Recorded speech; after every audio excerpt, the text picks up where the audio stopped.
તો ગાઈસ એક વાત કહું તમને, મારા જૂના ફ્રેન્ડ મતલબ કે પ્રાથમિક ટાઈમના જે ખાસ ભાઈબંધ જો અમારે રાજુભાઈ આજે મળ્યા છે અમારે. જય માતાજી. મારી માના હાથના રોટલા એકવાર તમે ખાવા આવજો, કસમ બહુ મસ્ત રોટલા બનાવે, જોરદાર. કે જ્યારે લગ્ન થઈ જશે ને તમે તું ને તારી વાઈફ બે વિડીયો બનાવશો ને ત્યારે જોઈશ. આમાં લકી હોના છે ભાઈ, જ્યારથી આ આવ્યું ને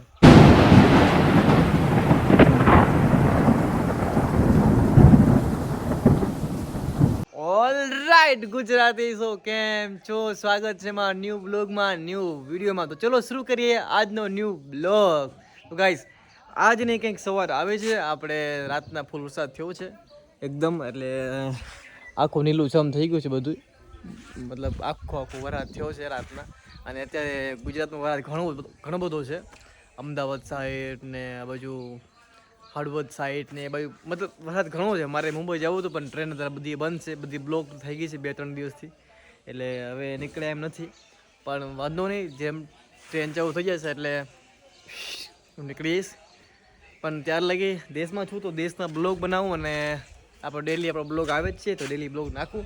ચલો કંઈક કરીએ આજે નવું છું. તો દોસ્તો હજી હું ને સૂઈને ઉઠ્યો છું અને ચા પીધી છે, અને મસ્ત રાતના વરસાદ થયો છે. અને આજે છે ને એમાં દાડી એકદમ બરાબર છે, એટલે મને થોડી ખુશી છે, કારણ કે દાડી 2-3 દિવસથી ને બહુ બીમાર હતા ને આજે એકદમ બરાબર છે. બતાવો તમારે મલાવું એમાં દાડી કેવા છે, બરાબર એકદમ આજે બરાબર છે. સમજો બરાબર છો ને તમે, એકદમ કમ્પ્લીટ થઈ ગયા એમ, હવે કઈ તકલીફ નથી ને? નથી ને, તો બસ સમજો દાડી બરાબર છો ને એકદમ, હવે કઈ તકલીફ નથી ને? તકલીફ છે હવે નથી ને? બરાબર છો ને? આમાં દાડી એકદમ બરાબર થઈ ગયા છે. અને આજે ફૂલ વરસાદ તો થયો તો રાતના, આમ જો આ બધું એ થઈ ગયું છે ને, અહીંયા જો નીલ બિલ જામી ગઈ છે ને આ બધું થઈ ગયું છે, આ બધું થઈ ગયું છે. મસ્ત વરસાદ થયો છે રાતના. અને અમે દાડી જોયું થોડુંક અહીંયા બકાલું વાવ્યું હતું આંગણામાં, આ દેખાય છે. અરે આને શું કહેવાય? રીંગણા, બરાબર ને? જો આ રીંગણા વાવ્યા હતા બધું માં દાડીએ વાયું છે. અને આમ જો આ તુરિયા વાયા છે, દેખાય છે? આમાં દાડી તુરિયા અને રીંગણા ને બધું વાયું છે, કારણ કે વરસાદ થયો એટલે ઉગવાનું જ છે. ને આ બહુ હાવ બજાર વગર ધોયા એમને એમ પડ્યું છે. ગાડી અમારી બોલેરો એવું છે. અને અહીંયા પાછા છોકરા ટાઈમપાસ કરે રહ્યા ને હું મસ્ત બ્લોગિંગ બનાવું રહ્યો. બધા મારા ટાઈમપાસ નહીં, બધા મારા બ્લોગ જોવે રહ્યા, ડેલી બ્લોગ આવે ને. સમજો છે ને આવા બ્લોગ જોવે રહ્યા. અને આ તમે બધા ઓળખતા હશો, અને આ એક મહાન યુટ્યુબર છે આપણે દિનેશ વ્લોગી. બસ વિડિયો જેવું ભાઈ જો આપણે ફેમસ નથી ત્યાં પણ થોડા ફેમસ થાય ને. આ જે માણસ છે ને, આ માણસ મારા વિડીયો જોતા નથી ભાઈ. આ માણસ મારા વિડીયો જોતા નથી, ખબર નહીં મારે શું પ્રોબ્લેમ છે. આ વ્યક્તિ મારા વિડીયો જોતા જ નથી યાર. ક્યારે વિડીયો જોવો? ડેલી વિડીયો જોવો. આ વ્યક્તિ મારા વિડીયો જોતું નથી ભાઈ. હવે આ વ્યક્તિને મારે શું કેવું ખબર નહીં. એ કે જ્યારે લગ્ન થઈ જશે ને તમે તું ને તારી વાઈફ બે વિડીયો બનાવશો ને ત્યારે જોઈશ. લે હવે આમાં જો દાડી તમે આવો, તમારા વિડીયો જોવો હો હે? તમારા વિડીયો જોવો કે નહીં જોતા? જોવો ને. અમારા દાડી મારા વિડીયો જોવે ભાઈ. તમે મસ્ત બધાએ અમુક વિડીયો જોવે ને અમુક નથી જોતા. ના ખૂબ મજા કરો, બધા વિડીયો જોવે છે મારા. તમે જોતા હશો મને ખબર છે ને. તમે હજી વિડીયોને શેર કરજો, આગળ મોકલજો, એટલે બધા વિડીયો મારા જોવે. અને દોસ્તો તમારે એક વાત કહું, જે અમારું આજથી કમસે કમ ને 10-12 વર્ષ પહેલાં અમારા ઘરે એક પપ્પા હોન્ડા લઈ આવ્યા હતા. સેકન્ડમાં એકદમ જૂના હોન્ડા લઈ આવ્યા હતા. એ કહે ને પપ્પા મારે એમ કહે છે કે એ હોન્ડા મારા માટે લકી છે એમ. મતલબ જ્યારથી એ હોન્ડા આવ્યો ને એના પછી બીજા બધા સાધન આવ્યા એમ કે ને, અમુક લોખંડ મતલબ લોઢું લકી આવે. પણ અત્યારે એની હાલત મને બતાવ્યું છે, બહુ દિવસથી પડ્યું છે, મતલબ કેટલા 10 વર્ષ થઈ ગયા છે એમને એમ પડ્યું છે, ખરાબ થઈ ગયું છે. તો ઘણા લોકો કહે કે નહીં ભંગારમાં દઈ દો, પણ અમે કીધું ના ભાઈ નહીં દેવું. તો આમ જો આ પપ્પાનું પીરું હોન્ડા છે, હાયા ભૂસા, કેટલા ખબર 10 વર્ષથી પડ્યું છે આમ ને આમ. સમજા આમને એમ પડ્યું છે જો આમાં લકી ઊંડા છે ભાઈ જ્યારથી આ આવ્યું ને એના પછી ઘણા બધા સાધન આવ્યા છે આ આવ્યું એના પછી આ આવી એના પછી બીજું ટેમ્પો આવ્યો એના પછી અમારી એક અપાચી આવી બીજું પપ્પાનું બાઇક આવ્યું મતલબ આવ્યા છે મતલબ આ અમારા માટે લકી છે એમ આ લોઢન છે આ લોઢું છે ને લકી લોઢું છે એટલે આને અમે ક્યારેય કાઢશે નહીં આમને ભલે સડી જાય અમુક તો સડી ગયા છે પાટના આજે અમુક પાટના સડી ગયા છે હજી હાવ સડી જાય ને કાંઈ વાંધો નહીં પણ આને કાઢું નથી નાહી લઉં અને ફ્રેશ થઈ જાય ને પછી તમને મળું ઠીક છે ચલો તો દોસ્તો અમે છે ને અત્યારે ફૂઈને આમદે પીરાયા હતા કારણ કે છે ને ફૂઈ આવ્યા હતા અને વરસાદ ચાલુ છે એટલે બધી બસો ને બધું બંધ છે મતલબ બ્લોક છે ગાડી લઈને હું અને નારું બને છે ને ફૂઈને મૂકવા આવ્યા હતા ત્યાં તો જો હવે અમે જશે ઘરે ગાઈસ આ દેખાય છે આ બધી બકરીઓ છે આ કઈ બકરી ખબર એમાં તમે સિંગડા જો દેખાય છે ને આવા સિંગડા છે મસ્ત છે બચારી બધી મતલબ વરસાદ બહુ ચાલુ છે ફૂલ વરસાદ ચાલુ છે એટલે હજી આ પુલિયા નીચે આવ્યું છે અને એ ઊભી છે અને અમે અમારી ફૂઈને મૂકીને હવે જો અમારી આ ગાડી પડી છે હું અને નારું બે જાસી ઘરે અને પછી કરશે કંઈક બીજું અને મસ્ત મોસમ છે જોરદાર વરસાદ બહુ ચાલુ છે તો હવે જઈએ આપણે ઘરે ઠીક છે ચલો મળીએ ઘરે જય માતાજી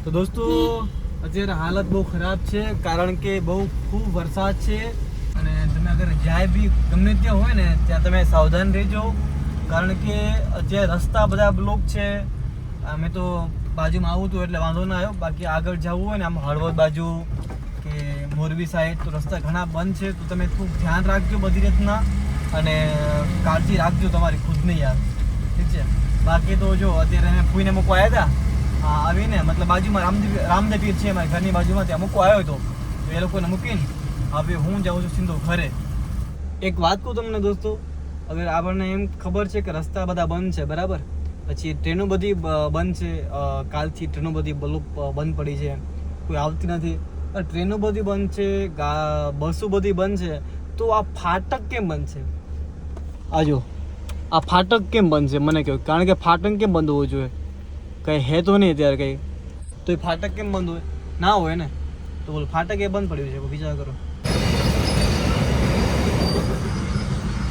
કાંઈ સાચી વાત છે ટ્રેનો બધી બંધ છે પણ જે ભારખાના હોય ને એ ચાલુ છે મતલબ જે માણસો ટ્રેન હોય ને જે માણસ આવી શકે એ ટ્રેન બધી બંધ છે લેકિન જે ભારખાના હોય ને ભારખાના એ ચાલુ જો આ ભારખાના જાય છે ને તો ચલો આપણું ફાટક ખુલી ગયું છે તો આપણે હવે કરીએ શું કહેવાય પરપાડા ઘર બહુ જવાના પ્રયાસ દોસ્તો અમને છે ને જાતા હતા ઘરે પણ અમને બીજા ખાસ ભાઈબંધ મળી ગયા સમજો અમારા ગામના બે અને તમે બે ઓળખતા હશો બે લંગોટિયા આ બે મળી ગયા તો હવે ભાઈ તમે હાલો નથી હાલો હોન્ડા છે તમારી હોન્ડામાં જશો મારી ગાડીમાં નહીં હાલો ભાઈ આ માણસને ખાસ પહોંચાડજો પહોંચાડજો ઠીક છે ચલો મળીએ ચલો જાઓ તો ગાઈઝ પેલા પપ્પાનો ફોન આવ્યો કે આજે મનસુખભાઈ છે ને એમને લેવાના છે એટલે અમે લોકો ગાડી ઊભી રાખી દીધી હમણાં કે ભાઈ ચલો એને લઈ જઈએ એમ પણ હવે ખબર પડી કે એને તો જે બીજા ભાઈ છે ને એ લઈ આવે છે બાઇકમાં મેં ચાલ ભાઈ બાઇકમાં હોન્ડા ગાડીમાં ચાલ ના ભાઈ બાઇકમાં આવી ઠીક છે ભાઈ બાઇકમાં આવો પણ આરામથી આવજે ભાઈ કારણ કે વરાત ઘણો છે ને પિસ્તોલ ઘણી છે બરાબર કે નહીં આમ જુઓ ને યાર એકદમ કેવું થઈ ગયું છે ને ચલો દોસ્તો તો હવે ઘરે જઈએ અને ઘરે જઈને પછી તમારી જોડે વાત કરું કારણ કે ગાડી હાંકતા વાત કરી મજા આવે નહીં ઠીક છે તો ચલો પહોંચીએ આપણે ઘરે તો દોસ્તો અમે આવી ગયા છે ઘરે જો ઘરે પહોંચી આવ્યા છીએ નામ જો છે ને આપણે કોઈને મૂકીએ બધું કરીએ હવે ઘરે આવ્યા છીએ ને હવે કાંઈક કરશી બીજું કાંઈક ચલો અને ઠીક થઈ ગયા કેમ દાદી આટલાથી ભાઈ અમારી તબિયત બરાબર નથી ને મજા નથી આવતી એકદમ દાદી બરાબર થઈ ગયા છે બરાબર છો ને તો બસ લીલો છમ થઈ ગયો છે લીમડો છે ને એકદમ લીલો છમ થઈ ગયો છે તો ગાઈસ એક વાત કહું તમને મારા જૂના ફ્રેન્ડ મતલબ કે પ્રાથમિક ટાઈમના જે ખાસ ભાઈબંધ જો અમારે રાજુભાઈ આજે મળ્યા છે અમારે આ પણ મળ્યા છે અમારે ખરો કસમથી કમસે કમ એને રાજુભાઈ આપણને કેટલા વર્ષ થયા સ્કૂલ ભણતા ત્યારે 8 વર્ષ થઈ ગયા છે 8 વર્ષ વિચાર કરો મતલબ પ્રાથમિક ભણતા મધ્યા ભોજન ખાધું છે ખૂબ એટલે ખૂબ અખત મતલબ મોજ કરી છે એમ આજે ભાઈ આપણે મળ્યા છે ખૂબ મજા મસ્તી કરી અને આવા જ ભાઈબંધ હોવા જોઈએ તો ભાઈ આપણે હવે જાય છે હવે ક્યારે મળશે ખબર નહીં. ક્યારે મળશો ભાઈ? ચલો ઠીક છે, મળી. ચલો ચલો ભાઈ આવ્યા આપણે મળવા, કારણ કે બહુ જૂના દોસ્ત હતા, મતલબ પ્રાથમિક ટાઈમના હતા. એ ખબર પડી કે હું દેશમાં આવ્યો છું તો મને મળવા આવ્યા હતા. બહુ ખુશી થઈ, કેમ કે જૂના જે આપણા ભાઈબંધ હોય ને બધા, એ આપણને મળે ને તો કંઈક આનંદ આખો અલગ હોય. અમે બધા ભેગા ભણતા, અને એક વાત કહું, પ્રાથમિકનું મધ્યાહન ભોજન હોય ને બહુ ખાતા. હું અને રાજુભાઈ હતા, હું અને રાજુભાઈ મને એટલું મધ્યાહન ભોજન ખાતા ને મતલબ મજા આવતી એમ. તો દોસ્તો આજે છે ને મતલબ બ્લોગ એન્ડ કરવા મને ટાઈમ લાગી ગયો, મતલબ રાત થઈ ગઈ. એનું કારણ શું ખબર? કારણ કે આજે હું બહાર ગયો હતો, મતલબ તે સાંજના બહાર ગયો હતો, મતલબ બીજું કામ હતું ને મંડપનું, તો મંડપને કામકાજમાં હું બહાર નીકળી ગયો હતો. તો મેં તો ચલો પપ્પા ભેગો, હું તમારા ભેગો હાલું, એટલે હું પપ્પા ભેગો મંડપમાં નીકળી ગયો હતો અને ફોન ઘર રાખ્યો હતો, કારણ કે ઘણો વરસાદ ચાલુ હતો, એટલે મેં ફોન રાખ્યો હતો ઘરે. તો હવે એમાં રોટલા બની ગયા છે, અને મમ્મી કહેવાને બોલે કે ભાઈ તો આવ જમી લે. તો કીધું હવે જમી લઈએ, પણ એના પહેલાં તમારે બતાવો કે મારી મમ્મી શું કરી રહી. ઠીક છે, રોટલા કેવા બનાવે, ચલો બતાવો તમારી મારી મમ્મી. કારણ કે મને ક્યારની બોલ કરે, તું ક્યારનો અંદર બેઠો છે હોલમાં, તું આવતો કેમ નથી. ભાઈ ચલો ઠીક છે, આવું. અને આમ જો ક્યારની ગુસ્સે થઈ ગઈ છે, ક્યારની બોલ કરે કે ભાઈ અમે રોટલા બનાવી લીધા, એ હજી તમે કોઈ આવતા નથી, કોઈ મદદ કરતા નથી. એને ખબર નથી કે મેં ખુદ રોટલા બનાવ્યા હતા 2-3 દિવસ પહેલાં.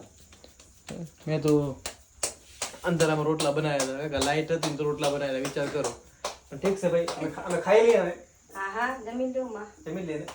ઠીક છે, જો ભાઈ મારી માના હાથના રોટલા એકવાર તમે ખાવા આવજો. કસમ બહુ મસ્ત રોટલા બનાવે, જોરદાર. આમ જો છે ને મસ્ત રોટલા બનાવે. અમારે ત્યાં ચૂલામાં રોટલા થાય એમ નથી, કારણ કે બર્તન બધા પલળી ગયા છે, એટલે ચૂલામાં થશે ને. એટલે મમ્મી ગેસમાં બનાવે, મને ગેસના રોટલા ભાવતા નથી, ચૂલાના ભાવે. કેમ કે આમાં ગેસના રોટલા આટાલા બને, ચૂલા રોટલા મોટા હોય ને મજા આવે ખાવાની, નાના રોટલા ભાવતા નહીં. પણ ઠીક છે, તો બનાવો. ઠીક છે, કન્ટિન્યુ તો કન્ટિન્યુ રોટલા બનાવો. બધું બની ગયું ને, હવે ખાઈ લઉં કે હું હોલમાં જ બેસી જાઉં? ખાઈ લઉં ને. ઠીક છે. અને ભાઈ તું કઈ કહેવા માંગે? ભૂખ લાગી. તો ભાઈ હવે અમે ખાઈ લઈએ. ઠીક છે, ચલો જઈને હવે જમી લઈ. તો દોસ્તો થઈ ગયું છે અમારું જમવાનું, અને બની ગયું છે બધું, રેડી થઈ ગયું છે જમવાનું. જો અમારે ખીચડી, મરચાં, બટેકાનું શાક ને બાજીના રોટલા એકદમ રેડી છે, બધું બની ગયું છે. હાલો હવે ખાઈ લઈને પછી કીધું તમારી જોડે વાત. તો દોસ્તો મેં જમી લીધું છે, મમ્મી પપ્પાએ જમી લીધું છે, અને ભાઈએ જમી લીધું છે. હવે આ બ્લોગ કરું છું એન્ડ. મળીએ આપણે હવે કાલના ન્યૂ ડેલી બ્લોગમાં. ત્યાર લાગી રાખજો તમે તમારું ધ્યાન, તમારા માતા પિતાનું ધ્યાન. જય શ્રી કૃષ્ણ, જય માતાજી, જય મુરલી.